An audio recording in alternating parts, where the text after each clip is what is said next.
The urgency decreed in Lisbon can only be overcome if humanity manages to resolve different contradictions.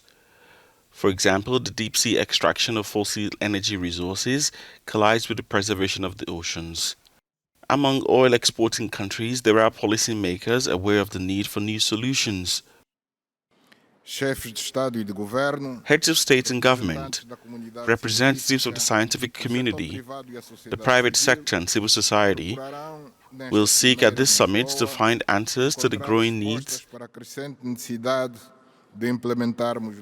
to implement new paradigms of sustainable exploitation of the immense resources that the oceans place at our disposal, which we must seek to exploit in an increasingly sustainable way and to preserve for future generations. Fossil resources are sources of wealth that no country can do without, as Mozambique's Minister of the Sea explains, especially when they allow other development goals to be reached.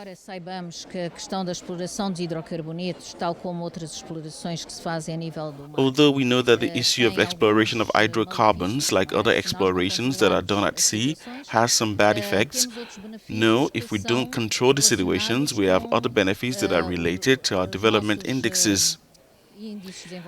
Naturally, for a country like ours, we have to resort to these resources in order to overcome certain needs that are pressing in our society.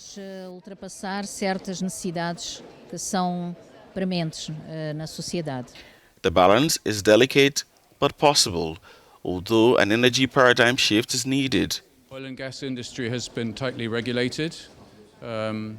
And biodiversity can coexist with sustainable operations if they are properly licensed with environmental impact assessment. I understand in developing countries revenues are extremely important. I understand we're in a crisis of fossil fuel need at the moment. However, the bigger crisis, the bigger picture is the climate, it's the effect it's having on the ocean. To face this challenge, the action of political decision makers or economic agents is not enough. After all, we are all energy consumers.